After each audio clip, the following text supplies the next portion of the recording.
Genoux devant toi, j'abandonne tout,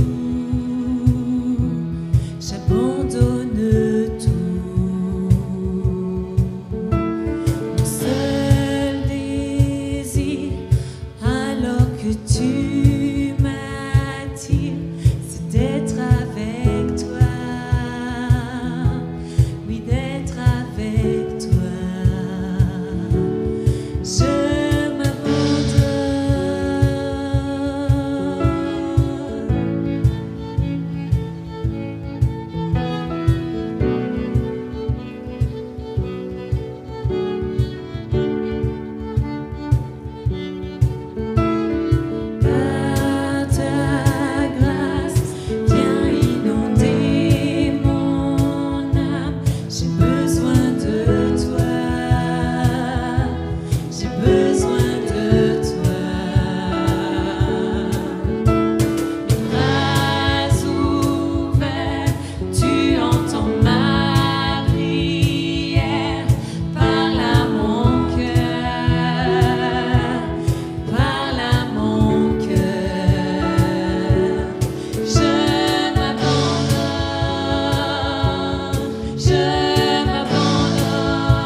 On veut s'abandonner à toi, on veut te donner tous nos cœurs, on veut te donner tout ce que l'on est, tout ce que l'on a, parce que tout vient de toi, mon Dieu.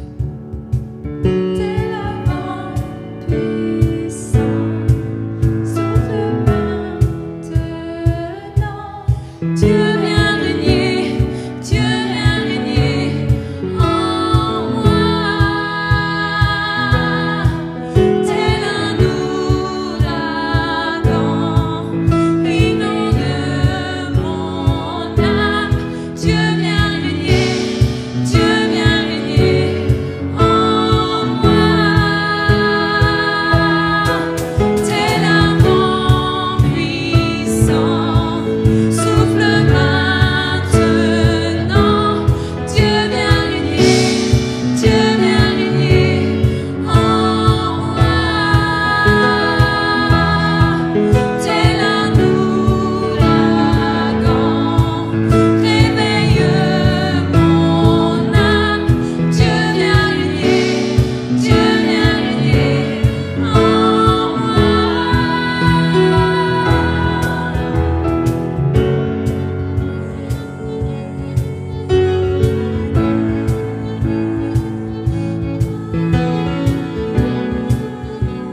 Eh bien, bonsoir chers amis, je suis heureux de vous retrouver pour ce début de sabbat avec Sabbat en famille. Et ce soir, eh bien, nous avons une soirée spéciale organisée par le ministère de la prière. Et le thème, ce sera celui de la repentance. Et pour cela, eh bien, avec moi, nous avons Mélanie, bonsoir Mélanie, Victor Hugo, Sharon et Viviane. Donc, merci pour votre présence. On va partir sur ce thème important de notre foi qui est la repentance. Et l'idée, c'est que c'est en prévision d'une journée spéciale dans l'Église, le 16 septembre, qui va nous aider à approfondir ce thème. Alors, après vous avoir présenté, j'aimerais bien tout simplement que l'on prie. Est-ce que Victor Hugo, tu veux nous unir dans une prière? Merci. Père Céleste, merci pour ces moments. Bénis-nous avec ton Saint-Esprit dans ces moments de partage, dans ta connaissance avec ton Esprit, Seigneur. Merci pour ces moments. On te demande ta bénédiction au nom de ton Fils Christ. Amen. Amen. Alors, j'aimerais peut-être commencer par poser une question à Mélanie, puisqu'on est sur le thème de la repentance. En fait, j'ai envie de te demander comment tu vis la repentance, ou est-ce que peut-être il y a un jour un verset qui t'a touché sur ce thème-là.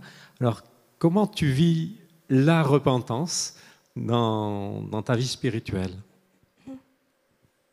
Alors, j'ai une expérience de la repentance que j'ai vécue juste après mon baptême. Je suis baptisée depuis moins de 2 ans. Et quelques semaines après, j'ai commencé à me sentir mal, on va dire. J'ai senti le besoin de prier beaucoup, de me tourner vers Dieu. J'étais tout le temps triste. En fait, je prenais conscience que je me croyais une bonne personne, selon, on va dire, les lois plutôt humaines. Et au regard de la loi de Dieu, je me sentais pas du tout dans les clous. Et j'avais vraiment besoin de confier ça à Dieu. Pour moi, la repentance, ce vécu que j'ai eu, ce moment un peu de mal-être, comme si j'étais... l'image que j'avais, c'était une vitre que je venais de laver. Et puis, en fait, je pensais qu'elle était super propre. Et quand la lumière, on va dire la gloire de Dieu arrive, on se rend compte qu'en fait, elle est sale et qu'on ne pourra jamais la nettoyer seule. C'est impossible. Il n'y a que Dieu qui peut faire ça, en fait. Et j'avais vraiment l'impression d'être nue devant Dieu. Et que ce n'était pas moi qui me mettais nue, ce n'était pas volontaire, mais que Dieu voit tout, Dieu sait tout. Et que par son regard, je n'étais pas dans les clous. Je ne me sentais pas vraiment sous la loi de Dieu. Je n'avais pas l'impression de marcher par l'esprit. Voilà, j'ai compris que je n'étais pas au bon endroit, en fait. Et que j'avais besoin de demander pardon. Et j'ai aussi senti le besoin à ce moment-là de jeûner, mais je ne savais pas du tout ce que c'était vraiment. Je ne l'avais jamais fait, en fait. Donc, je me suis tournée vers mon pasteur. Je lui ai posé des questions et je n'ai pas vraiment eu la réponse que j'attendais. Et ça ne m'a pas beaucoup aidée, mais je l'ai fait. J'ai fait confiance à Dieu. Et j'ai vécu une expérience extrêmement profonde.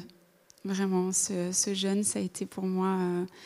quelque chose d'extraordinaire, où j'ai vraiment vécu une communion avec Dieu qui était très très belle. Et j'étais vraiment à genoux, pas volontairement, mais ça nous met à genoux en fait. Se repentir, se tourner vers Dieu, se rendre compte qu'en fait, tout seul, on n'est rien en fait. Il n'y a qu'avec lui qu'on peut avancer, être pardonné, et poser nos fardeaux, tout ça, c'était impossible autrement. Voilà. Et puis, j'ai compris aussi après que je ne devais pas rester dans la culpabilité. Ça, c'était très important parce que je l'ai traîné un petit peu dans mon expérience, toute seule dans mon coin. Je ne l'ai pas beaucoup partagé ce moment-là parce qu'on n'est pas forcément très... on a un peu honte, en fait. On n'a pas trop envie de dire aux gens...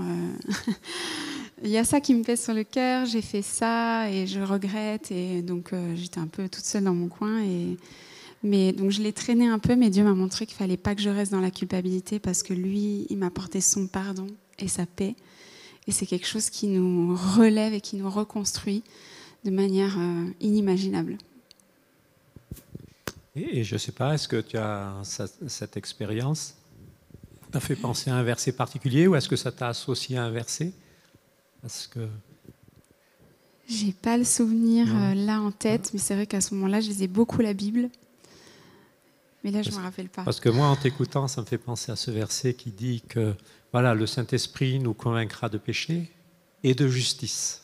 Et j'ai l'impression, quand je t'écoute, que c'est un petit peu ça. C'est-à-dire que tu as eu une vraie conviction de péché, hein, d'être sale devant Dieu, que c'était un poids, que tu l'as mis à ses pieds et qu'après, tu as vraiment cette justice qui t'a refait démarrer, qui a effacé toutes ces choses-là. Alors, je ne sais pas, c'est en tout cas ce que j'ai ressenti en écoutant. Exactement, c'est exactement ça. Oui, Ok. merci. Merci à toi pour ce beau témoignage.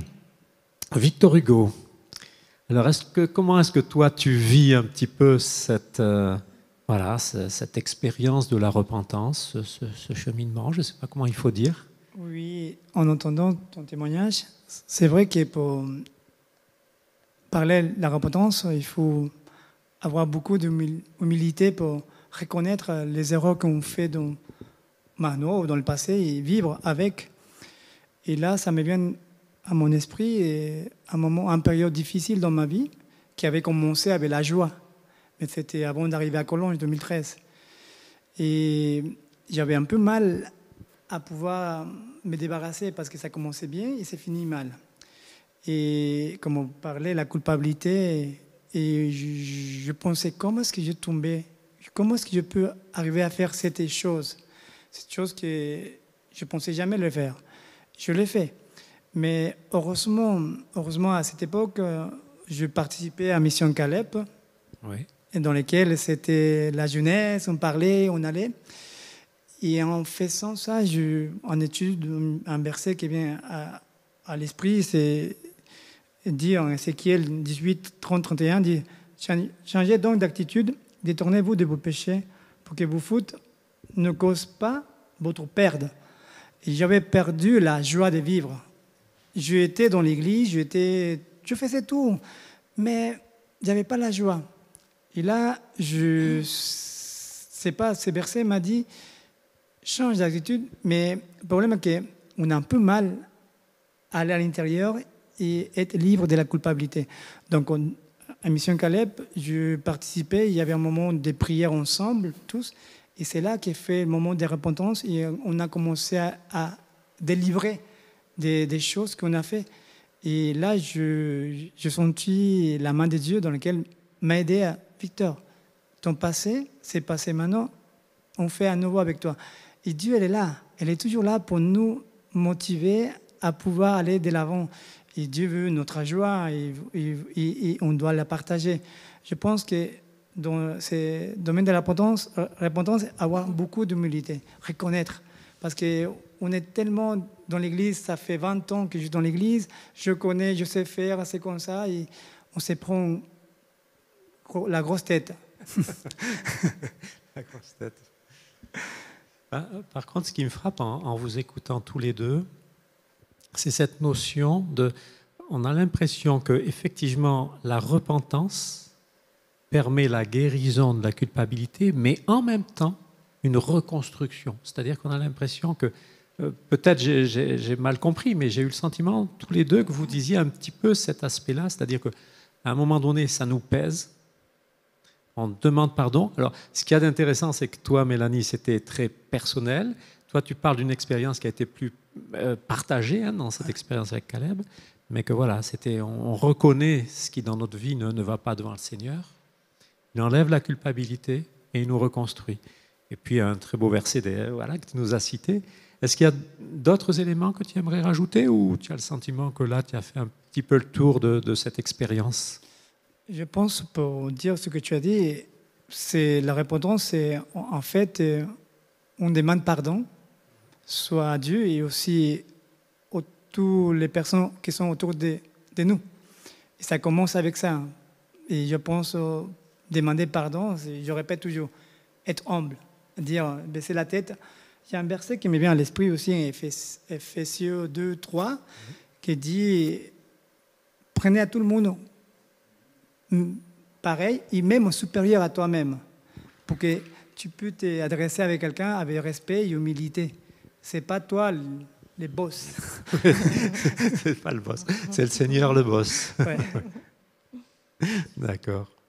Ok, merci Victor Hugo pour ce témoignage. Voilà, Mélanie a dû nous quitter, mais voilà, bien bonne continuation de sabbat.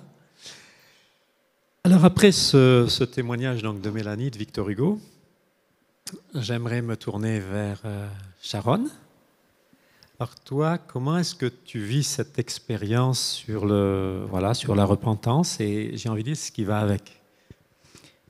Alors j'ai grandi dans l'église, je me suis fait baptiser, j'avais 13 ans et pendant très longtemps, le mot repentance faisait partie de ce que vous appelez le patois de Canaan, quelque chose que j'acceptais comme ça, mais j'approfondissais pas vraiment pour avoir le vrai sens. Et puis, il y a une quinzaine d'années, j'ai commencé à comprendre à quel point la repentance est au cœur de l'évangile, de la bonne nouvelle, en même temps que je comprenais que beaucoup de gens le voyaient comme quelque chose à fuir, quelque chose de négatif. Donc j'ai commencé à creuser et petit à petit, ce que j'ai vécu, c'était un genre de processus où d'abord il y a une prise de conscience de la sainteté de Dieu. Et face à la sainteté de Dieu, je commence à me voir vraiment, pas en me comparant avec les autres, mais face à Dieu. Et là, une prise de conscience de mon état de péché profond et l'horreur du péché, pas seulement le regret d'avoir péché, d'avoir fait mal à telle ou telle personne ou d'avoir subi les conséquences, mais vraiment un sentiment de tristesse d'avoir déçu Dieu, d'avoir rendu triste Dieu. Après cela, est venu un genre de changement d'attitude où je commence vraiment à détester le péché et à vouloir plaire à Dieu, à être changé. Donc, le chant que je chante au moins une fois par jour, c'est « Change mon cœur, Seigneur ». Tout le temps, je suis consciente que j'ai besoin d'être changée et que je n'arrive pas à le faire toute seule. Puis, en étudiant la Bible, parce que pour moi, tout doit revenir toujours à la Bible comme base, je me suis rendu compte que la Bible est remplie d'appels à la repentance. Et en particulier, dans le Nouveau Testament, il y a Jean-Baptiste qui commence son ministère, appel à la repentance. Jésus commence, appel à la repentance. À la Pentecôte, appel à la repentance. Ça m'a interpellée et j'ai commencé à voir aussi le lien intime entre repentance et baptême. À chaque fois, c'est repentez-vous, faites-vous baptiser. Repentez-vous, faites-vous baptiser. Et je me suis posé des questions parce que je pense que trop souvent, on n'appelle pas les gens qui vont se faire baptiser à vivre ce processus de repentance. On voit que Mélanie l'a vécu après, oui. Mais dans la Bible, c'est vraiment se repentir puis se faire baptiser. Alors pour moi, c'était après aussi que j'ai pris conscience. C'est ce que j'allais te dire. Si tu t'es fait baptiser à 13 ans voilà. Et que tu découvres après, voilà. C'est après. Et c'est dommage parce que je pense que c'est très très beau. Et j'ai compris dans tout c'est un parcours qui a commencé à peu près une quinzaine d'années. Cette compréhension, ce n'est pas un acte.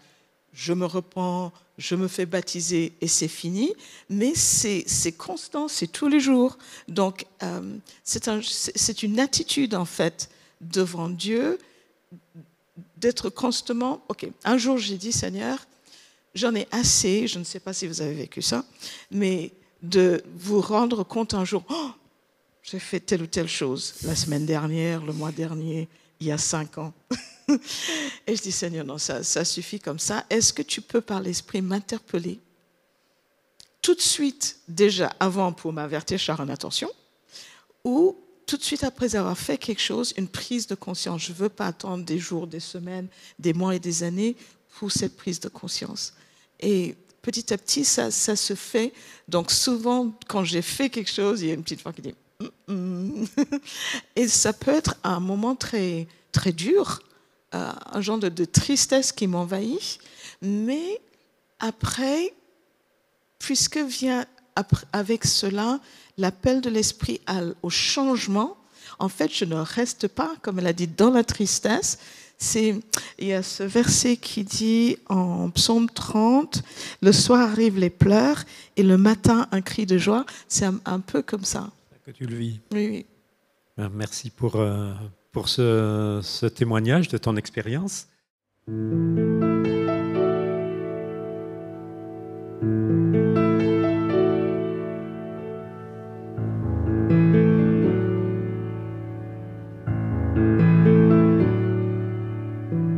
Sonde-moi,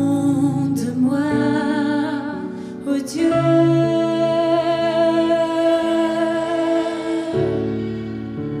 et connais mon cœur. Éprouve-moi, Seigneur,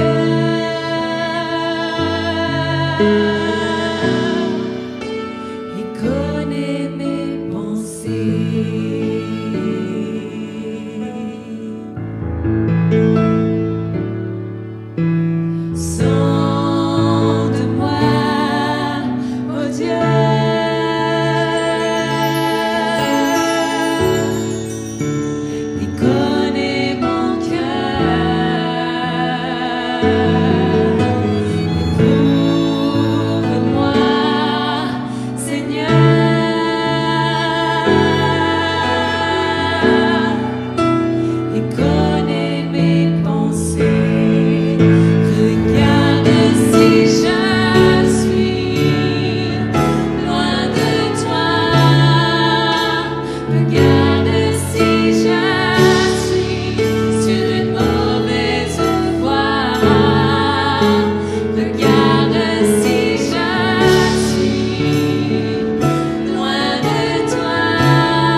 Je me tourne vers Viviane. Et toi, par rapport à la repentance?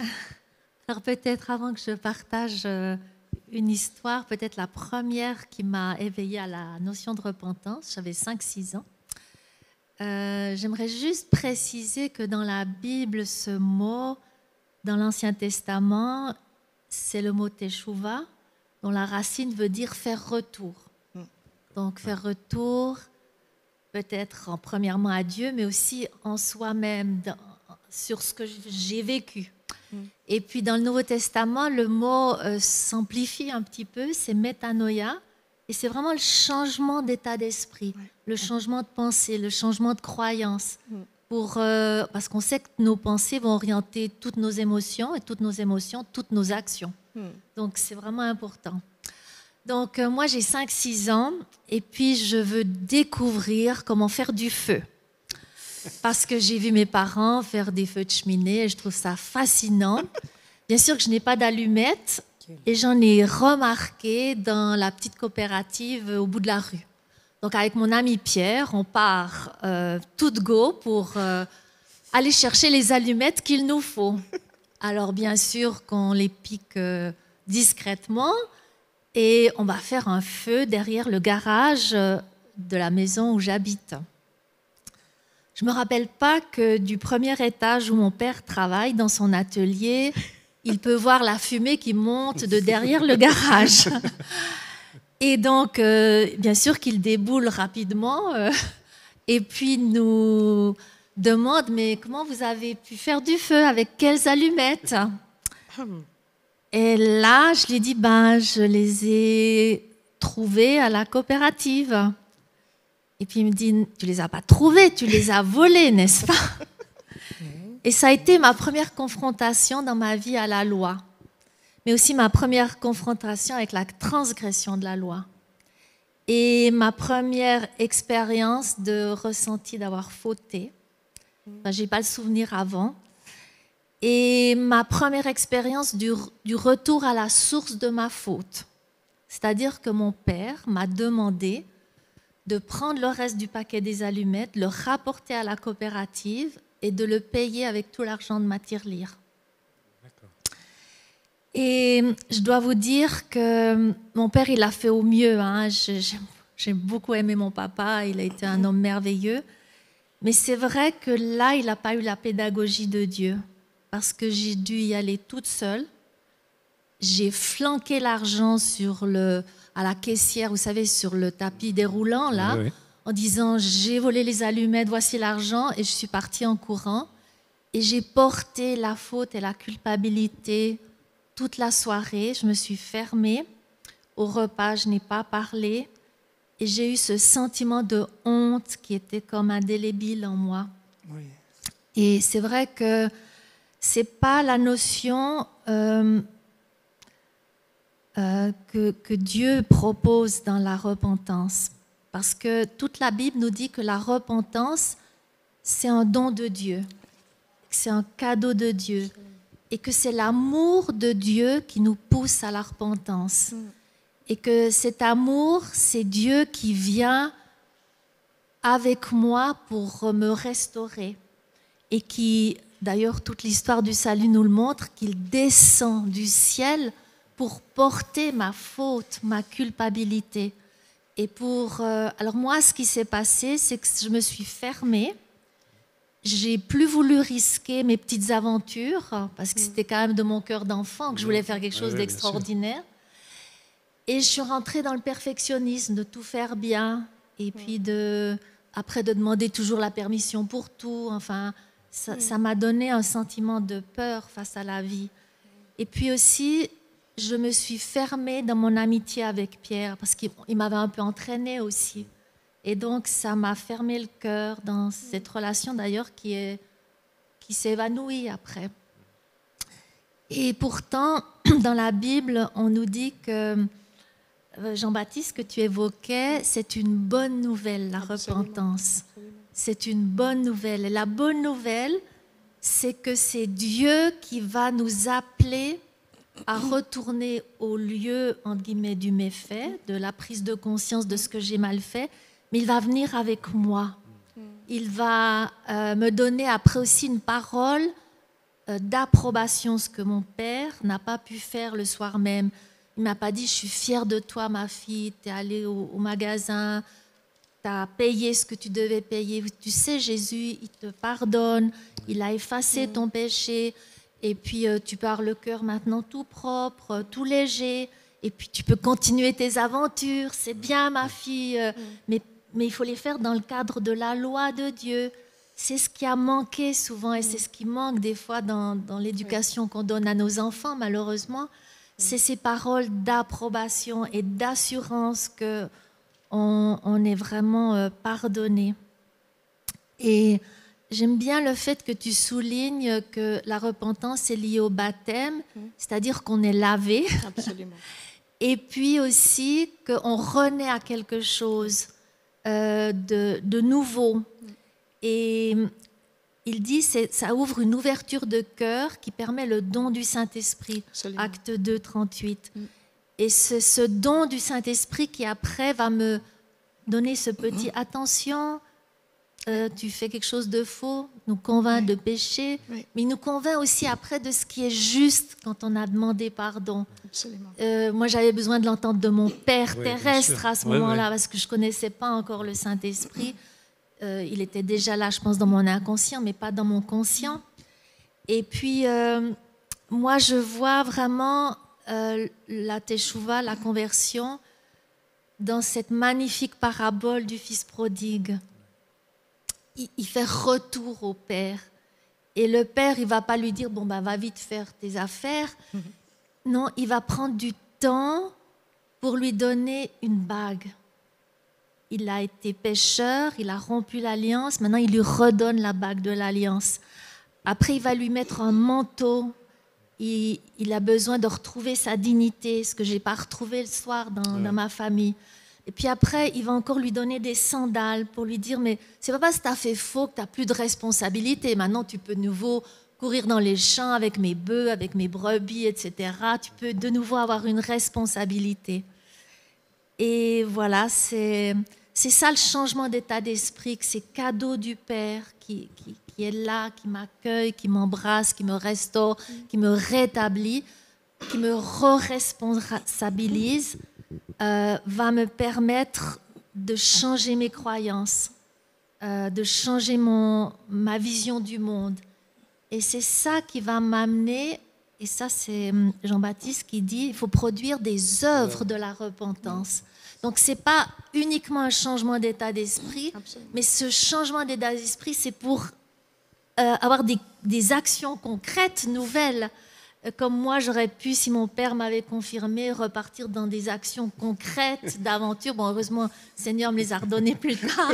Mais voilà, pour être rétabli de nouveau dans une action, pas être en retrait. Je trouve qu'il y a trop de membres dans nos églises qui sont justement dans ce retrait, dans ce manque d'assurance et de confirmation. Moi, justement, ce qui me frappe dans ce que j'ai entendu ce soir, c'est vraiment que effectivement, la repentance est un point clé, mais qu'avec le Seigneur, ça ne s'arrête jamais là. C'est-à-dire qu'il y a vraiment une restauration qui permet à nous, en tant qu'individus, vraiment de repartir, j'ai envie de dire, d'une manière plus solide.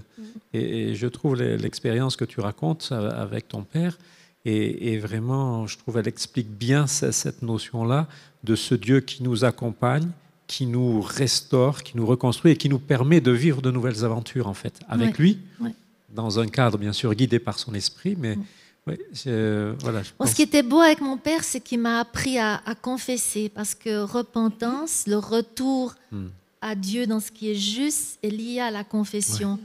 Et la confession, c'est être d'accord avec son père que quelque chose n'est pas bien. Exactement. Donc, on est d'accord. ça, c'était positif. D'ailleurs, Proverbe 28, 13 dit « Celui qui cache ses transgressions ne prospère point, et celui qui les avoue et les délaisse obtient miséricorde. » C'est cette obtention de la miséricorde que je n'ai pas comprise en tant qu'enfant. Et puis après aussi, si nous confessons nos péchés, dit Saint Jean, 1 Jean, dans sa première épître au chapitre 1, au verset 9, il dit « Si nous confessons, il est fidèle et juste pour nous pardonner et nous purifier de toute iniquité. » C'est vraiment lui qui a pris sur lui nos péchés et il peut nous donner ce cadeau de la purification et du pardon. Tout à fait. Oui. Ben, écoute, merci beaucoup pour cette expérience. Et c'est vrai que cette rencontre, c'est aussi parce que le ministère de la prière a l'intention de nous proposer une journée spéciale, j'ai envie de dire, pour vivre cette expérience de la repentance. Alors, est-ce que tu veux prendre, je sais pas, 30 secondes, une petite minute pour nous en parler ? Une petite minute. J'aimerais juste vous rappeler que au début de cette semaine, dans le calendrier de la Bible, le calendrier biblique, on a fêté la fête des trompettes, qui ouvre 10 jours de repentance particulière jusqu'au Yom Kippour.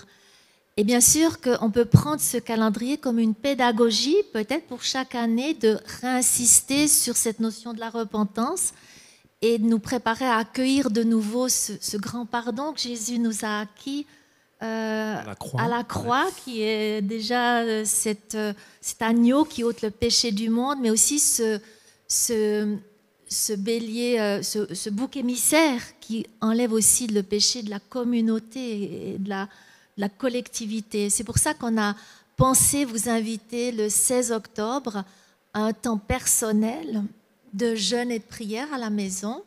Et puis le soir à 19h jusqu'à 20h30 à venir célébrer ce grand pardon, célébrer ce moment d'assurance qu'on est pardonné, mais aussi peut-être prendre un temps communautaire, collectif de repentance, puisque ici sur ce campus, nous finissons cette célébration du centenaire et on trouvait que c'était beau aussi un peu tout mettre à propre devant Dieu et puis de pouvoir repartir. Bon, on ne pense pas pour 100 ans, mais on ne sait jamais. On espère que le Seigneur sera venu avant. Voilà, exactement. Donc voilà, le 16 octobre, on vous invite vraiment à une journée de jeûne, de prière, de repentance et venir à une soirée toute spéciale où chacun pourra apporter ce qu'il souhaite par rapport à la repentance. Ça peut être un poème, un texte de la Bible, un chant. En fait, on ne va pas faire un programme, on va vivre et construire un partage ensemble. Merci Viviane, et puis j'aimerais vous remercier à chacun pour le ministère de la prière. Que le Seigneur bénisse ce chemin que vous nous proposez et qui puisse être pour nous, pour chacun d'entre nous, vraiment quelque chose qui nous reconstruise et qui nous aide à aller de l'avant. Amen. Alors que le Seigneur vous garde. Bonne soirée, puis à bientôt, Dieu voulant. Oui, bon sabbat. Et bon sabbat. Bon sabbat. Au revoir. Au revoir.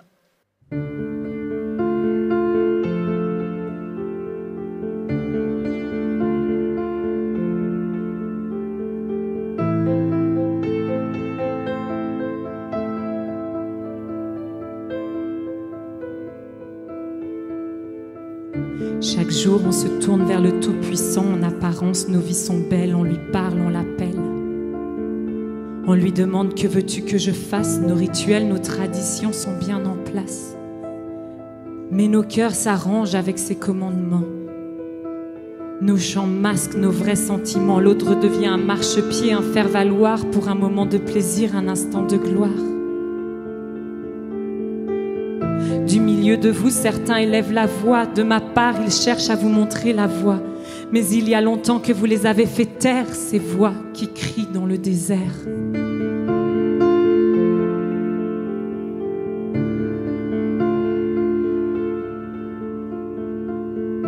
Tu veux vraiment connaître ma volonté, que ton jeûne soit agréé, tes prières exaucées. Voici donc ce qui m'est agréable, qui témoigne de mon amour incomparable.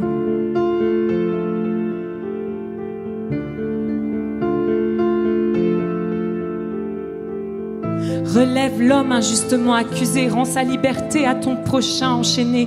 Donne du pain à celui qui a faim, ouvre ta maison et ton cœur sans tarder. Aux déracinés, aux âmes dans le besoin, ne détourne pas ton regard. Celui qui est sur ta route ne l'est pas par hasard.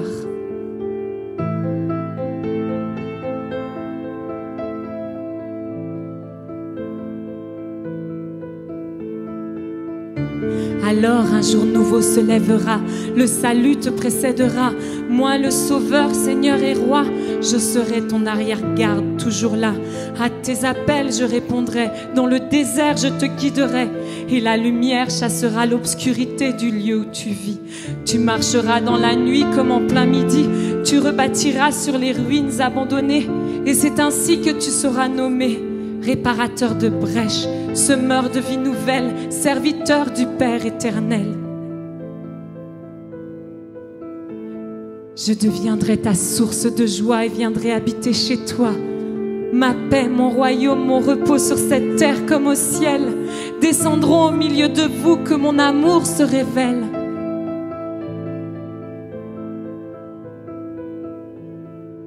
Je suis celui qui était, qui est et qui sera. Mon esprit est sûr et au-dedans de toi.